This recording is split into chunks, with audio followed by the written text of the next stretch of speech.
What's going on, everyone? Juicebags here, and welcome back to my revisiting DDA in 2023. This is a Squire miniseries, and this is the final video in the Squire set. So next up, we will be moving on to a different character for a miniseries event. I plan on doing the Apprentice next. However, I am open to suggestion. I would like to do the original 4 heroes first, before start working on the added heroes. However, let me know down in the comments below what hero you would like to see in the next upcoming series. Now for today's little tip, we're going to talk about progression. Now progression in the game is based on the first 3 acts. The first 3 acts, of course, were what launched with the original game. So these first 15 maps, the 12 act maps, and then the encore maps. Additionally, remember these maps go in order as far as difficulty and loot rewards. This is true with the encore maps as well, meaning that next up we've got Magus Quarters. Magus Quarters is going to be slightly harder in enemy difficulty and give slightly better loot than Alchemical Labs would. However, the loot on Tornado Valley is going to be slightly better than Magus Quarters. And this goes through all the way through the first 3 acts. This remains true. So all progression in the game, as you're in the early game, if you chose to, you could just play these 12 maps and get yourself into Massacre mode before worrying about any of the other maps. However, of course, just for fun factor, I do encourage everyone to play them all. Today, however, we are going to jump into Magus Quarters. Before we get to that, though, I do want to take a look at the loots. So let's see if we got any decent weapons here. Let's filter by item power. Let's see, we picked up this Poison Sword, which is a huge upgrade over what I previously had. That dropped from the Demon Lord boss, of course. And then taking a look at these shields. We've got an Ethereum Champion weapon, so we really want to go with an Ethereum Champion shield. Nothing really stands out for me here at the moment, so we're just going to stick with the loadout we got. We will take a look at any of the militia gear, though, since we're going to be focusing on the Squire for this episode. Now, additionally, we have leveled up, so we got 3 more points to put in. Taking a look with where we're at 2 fort, 13 power, 23 range, 14 rate. Now, I think it's time to start putting a little bit into power. However, I don't want to let my rate lag too far behind. So, like in this situation, I'm going to go 2 points in power and 1 point in rate. That will even out my power and rate, and my range is still at the cap. Now, remember, you can always remove these points, play around with them, do what you see fit. There's no cost to respec, so you can do that as many times as you want and experiment with whatever is the best loadout for you. Now let's jump on in and get this Magus Quarters handled.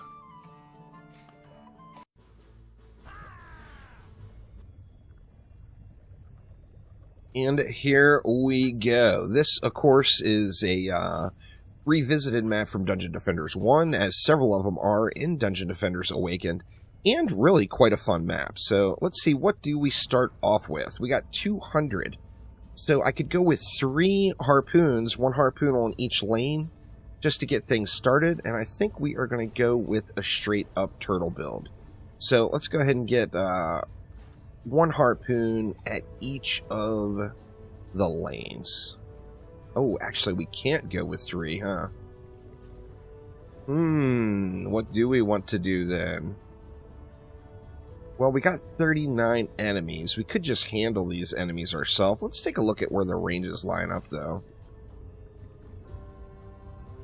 The ranges actually reach pretty far, so let's start off with walls instead. Let's go with 1 wall there. We'll go 1 wall here. And then 1 wall here as well.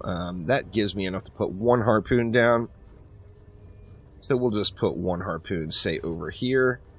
And we will just manually kill the enemies at these lanes. So we do have that poison weapon now. It does hit quite a bit harder as far as sustained DPS goes. So we want to keep an eye out now for poison immune enemies. But we should be able to put the smackdown on them. Yeah, you see, we are taking big, or much bigger chunks of damage off these baddies now than we were. That is for sure. Let's head on over to the lanes that don't have a poon now. And get it wrecked up. I knocked that guy right past the spike blockade myself. Poison enemy, but of course. Let's see what we can do here. Looks like those guys are down. We're chunking them away. We're getting them burned down a little. Let's put this guy into the drink. Remember, the Squire does have some knockback, so you can take advantage of that whenever you see fit, and put enemies into the various death pits here. So some enemies are, of course, have more knockback than others. You know, this orc is a little thicker. He's not going to knock back as far. However, things like the archers, you can pretty much send them wherever you want. So they're a much lighter enemy. Let's get a little repair on this wall. And let's do the same with these guys. So off into the drink, or they just died. So no trips to the drink for those guys. Alright, now let's see. Now remember, the harpoon does have that anti-clipping feature. So when you first look at this, you're going to think, oh, well, you know, the harpoon projectiles are just going to slam into the top of the stairs. It does not. If it can target the enemies, it will reach the enemies despite any sort of terrain issues that could be there. Let's see. Let's go more poons. Let's get one extra on each lane here.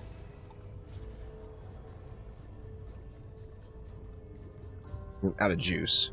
And we did get a few more points, though. So let's say we got 3 more points to put in. Let's go 2 into power and 1 into rate. That makes our power a little bit higher, but it will jack the damage of these harpoon towers up a nice little chunk, and that's what we are looking for. Now, this particular map, it's a big fan favorite. Obviously, it's a much-loved map from Dungeon Defenders 1. It does have a version in Dungeon Defenders 2 as well. So this map, you know, obviously there's a lot of love for it, and I'm pretty stoked they added it into the game. I have spent quite a few hours farming on this map myself.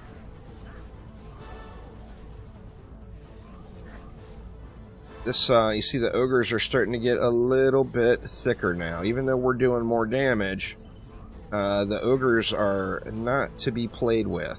So we want to make sure that we're not dying here as we deal with these guys.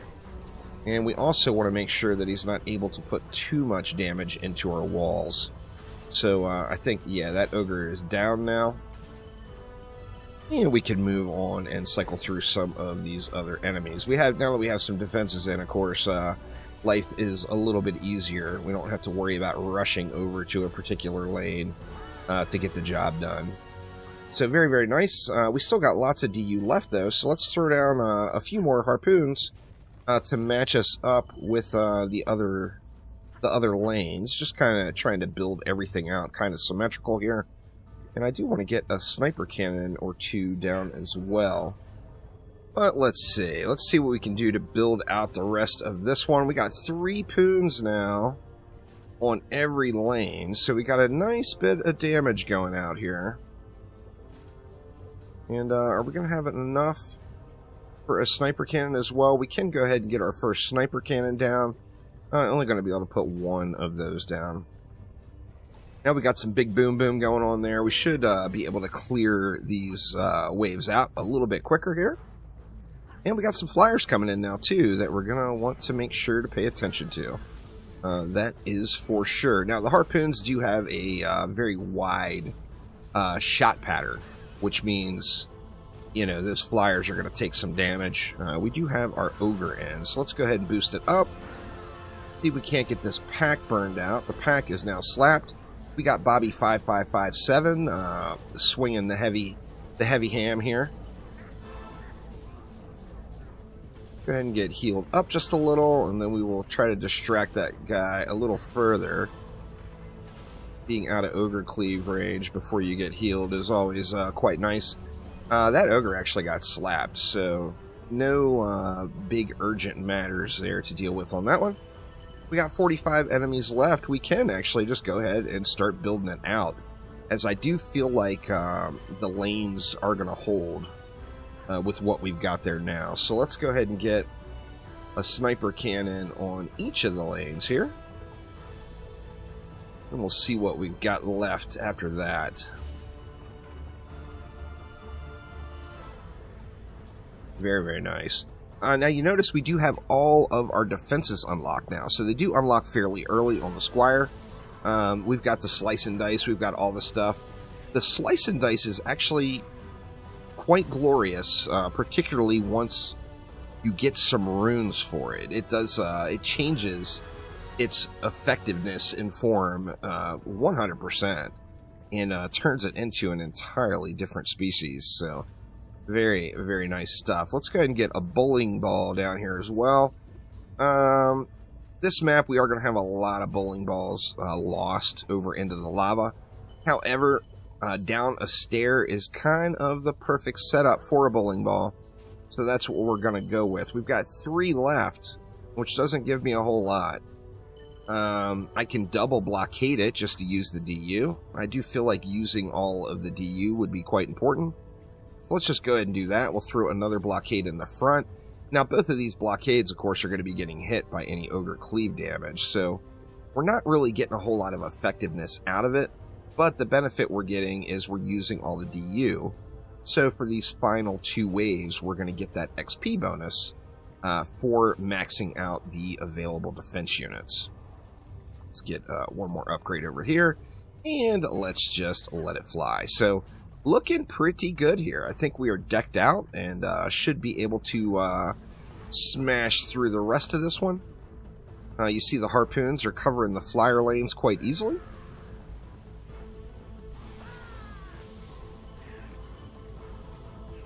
Get up here and make some of these little Gobus pay.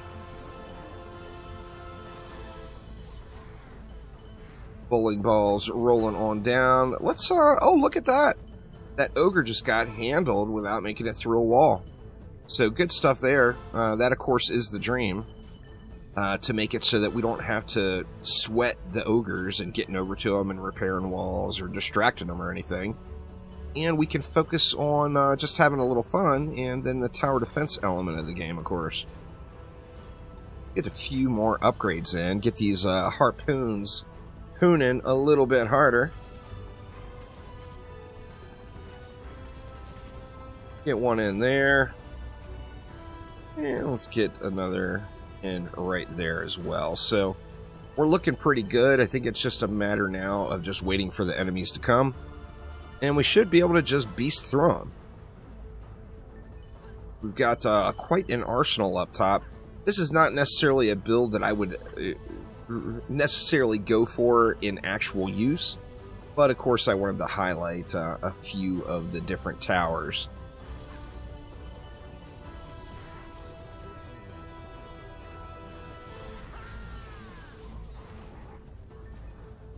We could get a slice and dice in and sell these double walls, I bet. Slice and dice is 4 DU is the only downside, where these spike blockades are only 1 DU. So the spike blockades are definitely a better wall, but the slice and dice you can turn into an actual effective damaging defense.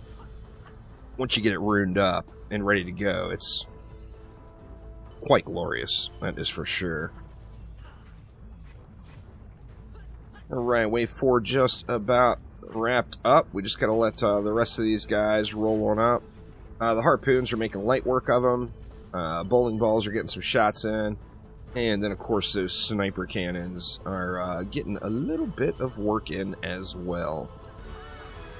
And there we go. Alright, let's see. Let's just slap in the rest of our upgrades. Let's get upgrades on the sniper cannons this time around.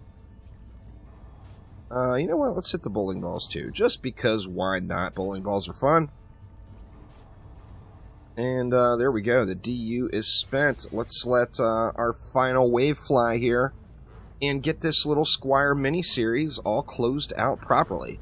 So, as I mentioned, I planned on doing The Apprentice next. However, let me know what you think down in the comments below. I would like to go through the original 4 before we get to any of the other heroes, but I am open. So, you know, you want to see Huntress? I'll do Huntress. You want to see Apprentice? I'll do Apprentice. And it's up to y'all. Whatever you would like to see. Oh, Marithu, the Vile, just got slapped. So good stuff there. And, yeah, we are in the loot farm now, as the lanes are going to hold. And just all about getting us some loots. Throw a few more upgrades in here if we want. Throw a couple of ups on that harpoon.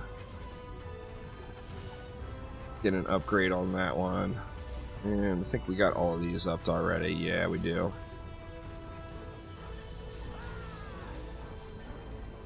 We may end up hitting level 16 after this one too. So now that we have that XP bonus going, of course, we are getting a little bit more. It's not a significant gain of experience for using all the DU, but it is more.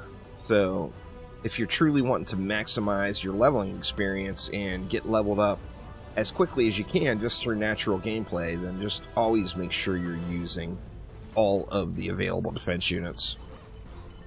We got 100 beds left. Bowling balls are getting it. We got a lot of weapons on the ground. Now, how I'm going to do this series, just so it's not completely the same thing over and over again with different heroes, is we're going to continue with the axe. So I do have like an apprentice leveled up, and we will start off this one. Now I will go through what I would do from the very beginning on, like say the apprentice or the monk or the huntress. However, we are going to go through Act 2 next. That way we get a little bit of variation in the videos, and you all aren't watching the exact same maps. Just about there. Single digits. And there we go with the victory. What did we get? Oh, we got the Pulsator rune too. See, the runes are not really used with a Squire main in Act 1. However, we are picking up lots of runes for the other characters. So as we expand through and go through the additional characters in these little mini-series, we are going to be taking a look at the effectiveness of each individual rune as we get to start using them. But that will do it for now. Thanks an absolute ton for watching. Hopefully everyone's having a wonderful weekend, and I will see ya next time around. Take it easy.